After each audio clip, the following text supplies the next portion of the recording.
Hello, Gemini friends. I'm Annie Botticelli, and welcome to my Gemini October 2025 Astrology Horoscope Forecast.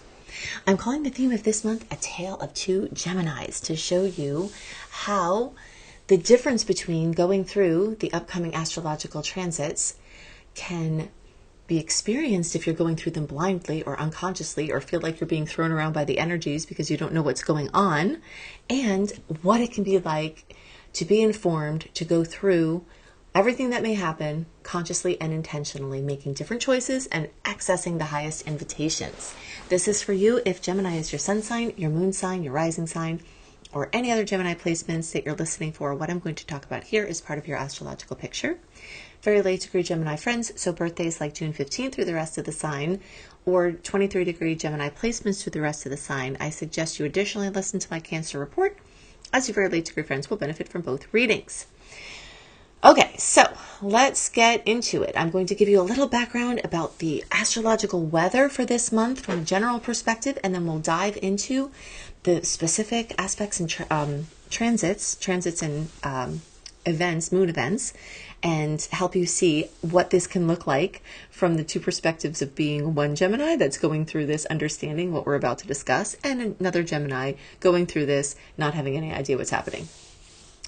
So we are still in the eclipse intensity from September. September was definitely astrologically one of the most intense months of the year.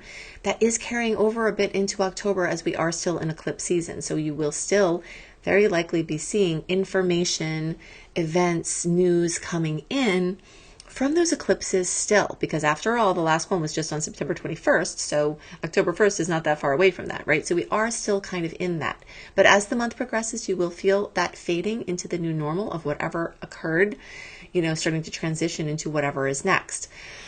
Now, if you have to make decisions based on the invitations or events that came in from the eclipses, you have almost all month, 3 weeks of the month until October 21st before the tides start to turn and we start to go back into the Mercury retrograde cycle. So you've got 3 clear weeks still in October for making decisions, putting your boat afloat. The tides are going out, and as this information comes in, it's a little bit easier to see how it may apply in the future and what you need to do with it now. All right. So then after October 21st, the tides turn and those waters start coming in. So imagine anytime you throw something out on tide waters coming in, it's not going to go out very far. Okay. So the things that you want to go out far and wide, do them before the 21st. The things that are lower stakes, or you're experimenting, or, are okay being short term, October 21st and the 8 or so weeks after that, like until the middle of December, those kind of things, going back over things, short-term things, lower stakes things will start to be the earthworm, and then wait on the shore, the earthworm going back through old things. And then the from the tidal analogy, we're on the shore kind of waiting for things to come to us rather than trying to conjure or make things happen. Whereas in the first 3 weeks of October, it is a time to bring your dreams to life, to put your boats afloat and to sail them into the very far distance, as far as they can possibly go. All right, so that's kind of just the flavor of the month. We do have around 16 nuisance aspects throughout the month. They're littered throughout, just kind of sprinkled throughout, just annoyance here, annoyance there. And we do have 2 clusters of sweet energy between October 8th and October 14th, and then again from October 24th to October 30th. So we've got a nice concentration of sweet aspects balancing out some of those salty ones. All right, so let's talk about the tale of two Geminis. And let's start out right at the beginning of the month with the Aries full moon. And it's at October 6th, but because it's a super moon, we'll be feeling that much more before and much more after. So maybe the first 10 days of the month, you might be feeling like the fullness, completion, fruition, drama of this Aries moon, very fiery. Fortunately, that aspect of the full moon is in great accord with Gemini, because the fire and air elements flow well together. So it increases the odds of, from your Gemini perspective anyway, of course, we're so much more than just one placement in our chart, but from this chart, that is a sweet aspect. So we've got fullness, completion, fruition, drama coming to Aries, independence, autonomy. And then we have the lighting up of the 11th house. That's specifically for Gemini. All right, so now let's look at the Gemini who is not aware of the astrological weather. and is not paying attention to the bigger picture of what's going on. You may wind up feeling blindsided by drama in friendships, friendship groups, social media. You may get caught up in ego conflicts or sudden breaks or outbursts in community spaces. You may let that fire Aries draw you into confrontation in a social or very public way. All right, so these things can happen. Now, if you know about this ahead of time and you feel that starting, then you can become the other Gemini in this tale of two Geminis, the awakened Gemini that sees this supermoon as an invitation to courageously step into new communities or leadership roles. You can do this actively. You can plan your timing for stepping out into that space with that energy.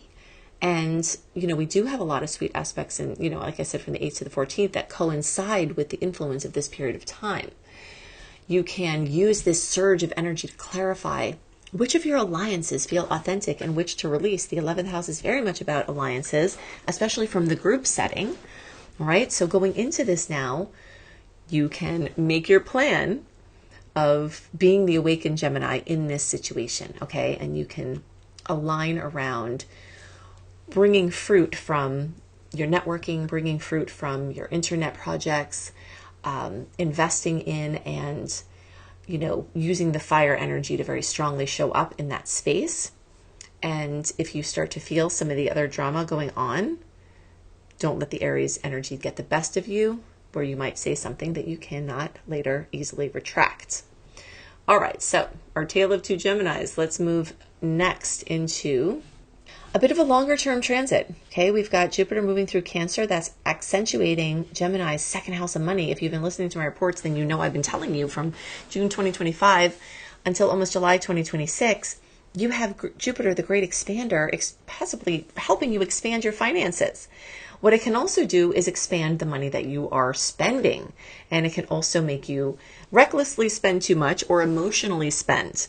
So in our tale of two Geminis, Jupiter moving through here, Jupiter is the gas giant, right? So it expands everything that it touches. It goes the furthest and the widest to the nth degree. And you could be ready to take on those big expenditures because of the big material experiences that you want to have. And maybe that's perfect. Maybe that is ideal for you. But knowing that Jupiter can sometimes expand beyond its capabilities, instead of being blindsided by the potential and then it being too late if you overspend or overdo, then you can be the awakened Gemini who is consciously going into this, tempering emotions before making decisions, scaling back 30% or so from what you think, you may be trying to do. If you're trying to buy a home or do something for home and family, I'm using 30% as just a general guideline. Scale it back, if it's possible, because this is a little bit of an awkward angle here, and you can still get something amazing and get something you'll be really happy with, but it may be smarter to just take into consideration that Jupiter can overcommit. Okay, so that's the difference between the Gemini being fueled by the whims of the stars and the awakened Gemini that is achieving more balance in this space. Now, that being said, more money may just be coming to you either way. And then you get to decide if you're going to completely upgrade to the amount that the increase in money has brought you, or if you're going to increase your lifestyle a certain percentage and then save the rest so that you don't have to keep up that way of living. Okay, because it's much easier to dial up than it is to dial down in situations like that. Okay, now let's talk about Venus moving through Virgo and the fourth house, as well as transiting South Node there as part of a long-term transit from 2024 to first half of 2027. So if you do not know what you are getting yourself into with this squaring energy, can be a point of tension. You could get stuck in family criticism, perfectionism in home matters, over-focusing on flaws in your private life or in your emotional world. But if you're awakened in this case, you can recognize these patterns. You can invite simplicity and harmony to your home and family, and release these critical loops for a healthier foundation. There is something called metacognitive therapy, and it can help if you are a ruminating Gemini. It can help with the habit of ruminating. Geminis tend to overthink. You have very quick, agile minds, and sometimes the overthinking can, really be a nuisance and a plague to your life. So you could use this energy, use Venus, put some money into healing that tendency for criticism and perfectionism, or attracting criticism, because that is also a pattern if you have someone in your life that's habitually doing that to you. That could be a way to handle this, to get on the better side of the Gemini experience. Okay, in our tale of two Geminis, we have a lot of energy in Libra for everybody. And then, let's see, this is a good air situation for your fellow air sign. We've got the Sun right from the beginning, Mercury right from the beginning, Venus soon to be joining Libra, fellow air sign. All right, so this is pretty easy to have this just be good and easy because of the aspect for you. It's a trine. It's the most favorable in all of astrology. Oh, adding to this Libra, by the way, we also have on the days around October 21st. It's an important date, as you can see, this month. It's got a bunch of things going on. It's also the new moon. The new moon in Libra. So we have the full moon on the 6th. We've got the new moon on the 21st. So that new moon in Libra adds to the Sun, adds to Mercury, adds to Venus, going through the 5th house. And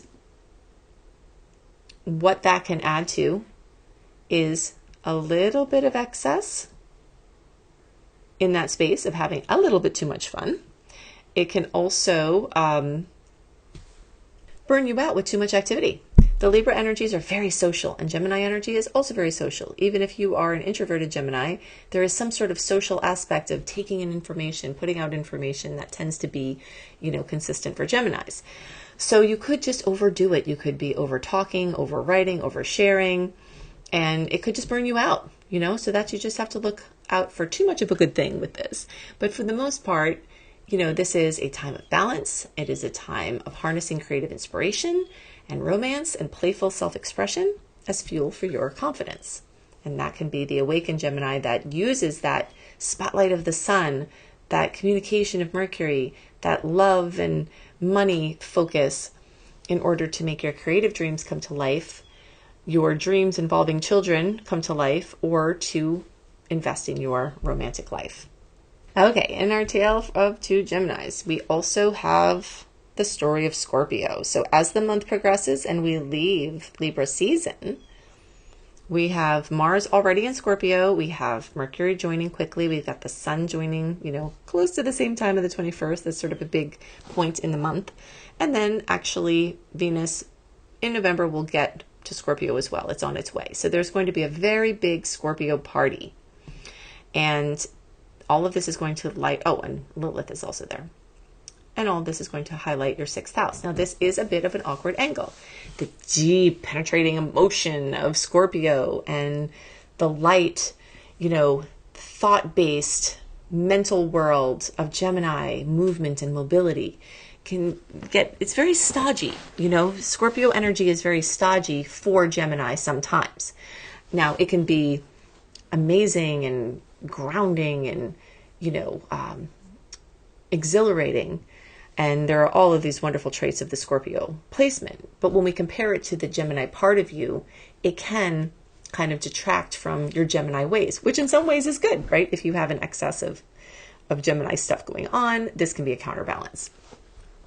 But if you want to look at it from the perspective of being the Gemini moving through this unconsciously and not knowing what's happening, you could be getting burnt out through overwork, through power struggles with coworkers, through compulsive attention to health routines, being too obsessed, too worried, too emotional, investing too much, and maybe a lightening up is what is needed. The awakened Gemini in this case can channel this major intensity into discernment with health practices, the best ones, and then run with those. Passionate productivity, deep, intimate connections with the emotional space of, and when I say intimate, it doesn't necessarily have to mean romantic. It's just like really getting to the bottom of what someone in your workspace or in your daily experience is experiencing, so that you can better understand them, so you can come to some sort of accord.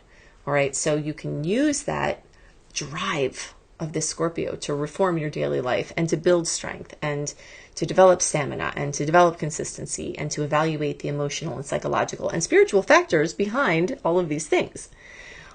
This may also highlight pets and animals. If you're looking to give an animal a forever home, there's a lot of good energy in the first 3 weeks. I'm not saying that you can't give a pet a forever home in a Mercury retrograde cycle. I had, one of the pets closest to me in my life came in a shadow period of a retrograde cycle. These things, and he was with me for a very, very long time. So these things can happen. But if you are actively trying to find a pet, it may be more clear. It may be more long-term. It may be easier to see in the future and have the oomph you need for that care of that animal in the first several weeks of October. But if somebody comes in that is going to be your special pet, you don't dismiss them just because it's after then. Just watch the tides and just notice the feeling and just feel your way through. Okay, let's do a few more here in our tale of two Geminis. Let's look at some long-term placements like Pluto. Pluto is moving through Aquarius for 20 years.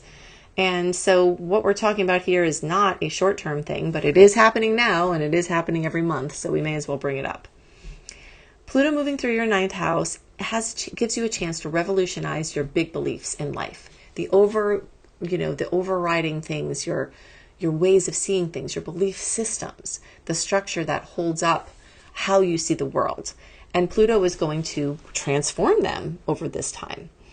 So if you're going through this kind of just at the whims of the stars, not paying attention to what's happening, you may be experiencing this as feeling like you have to hold on to rigid beliefs or fears about the unknown. Or you may project intensity onto teachers or mentors, or, there may be some deep process going on there where that there's a place you have to evolve, but you're stuck. Now, the awakened Gemini in this case, who knows what's going on, can make the decision to embrace this transformation through higher studies, travel, spiritual learning, letting new truths reshape your worldview, widening your scope. And also we have to remember here that even though there are ways that this can be challenging, as I said, if you're not knowing what's going on, this is making a sweet aspect for you. So for 20 years, Pluto is in a nice aspect for Gemini placements. But we know that we are more than just whatever placement you're watching for. If you're watching for your sun, you're more than just your sun sign. If you're watching for your rising, you're more than just your rising sign. All of these placements on this chart are placements that you have in your chart that are part of your personality pie, as I like to call it. They're ingredients in your personality pie and your experience pie. So, if you see that there's some resistance of something that has to be released so that it can rise like the phoenix, that's the process that you have with your belief system. So you may have to evaluate the opposite of what you thought was correct. Maybe you'll still wind up getting stronger in your convictions and you won't abandon what you think. But maybe you have to test it, and maybe it will be tested. So this process is occurring, and the more you can be aware of that and embrace, studying and diving deep and piercing psychological introspection, the more you can go through as the awakened Gemini in this situation. Okay, I'm going to do one more here, and this one is very close to your heart because this is Uranus and Gemini, your sign. This is fairly recent. And it is going to be there for a long time. If you didn't know what was happening, you might just be feeling restless and scattered and misunderstood and erratic and unstable and, unpredictable and maybe shocking others with what you're doing. Or you may be projecting that out and experiencing that through other people. Now, the awakened Gemini, our second Gemini in this tale of two Geminis, can lean into reinvention. You have an opportunity to completely reinvent yourself. Maybe you're a person who hated sports. Now you become like a crazy successful soccer player. Maybe you were somebody who, didn't believe in certain things, and now you are an advocate for those things. Maybe you were a partier, and now you have gone clean. Whatever your story is, there's a welcoming, an invitation to identity breakthroughs, where you can embrace this new way of being and presenting yourself to the world and seeing the world. It's tying into this story with Pluto, and Pluto is making the most favorable aspect in all of astrology to Uranus. So this is actually happening for everyone in the stars, but for Geminis, it's tying in directly into your sign. Now, all Geminis through the whole house chart are going to feel this. Placidus chart people, you, especially early Geminis, so 20th, 21st, 22nd, 23rd, 24th, you all are going to have an especially, intense, personal, obvious experience of this. But it's still acting for everybody else. And if it's acting more unconsciously because you don't know what's happening, you may feel that restless, scattered, misunderstood, volatile thing. But if you awaken to knowing that it's there, you can see that this is giving you the spark for reinvention and this breakthrough in who you are. Now, what Uranus and Gemini, Pluto and Aquarius, Jupiter and Cancer, all of the outer planets have changed signs as of late. If you want to see how that affects your personal chart, go to Annie B. Clarity, Clarity.com.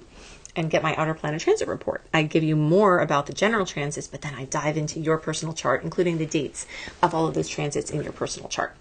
If you love astrology and you resonate with how I teach and you want to learn, maybe it's time to have a comprehensive plan for learning astrology rather than just piecemealing things. If you've been studying astrology for a while and you still don't feel confident piecing it together, of figuring out what of the infinite to say in an astrology reading to most help people, that is my area of expertise. Go to beastropro.com, beastropro.com, and see my astrology certification course. If you want more free goodies, my eclipse resource page, retrograde resource page, zodiac help tips, my 28-day virtual coaching program, and you want to know more about the sweet dates, the salty dates, what to expect, what to be most awareful and careful of, and all of the goodies. It's a very long report that I do each month. Go to anniehelpsyou.com. Sign up for my free email newsletter with your name and email address. I send out a weekly newsletter, including the sweet and salty date, and there's directions in the archives of how you can access the October 2025 report. I hope you have a wonderful month, and I'll see you next month. Bye.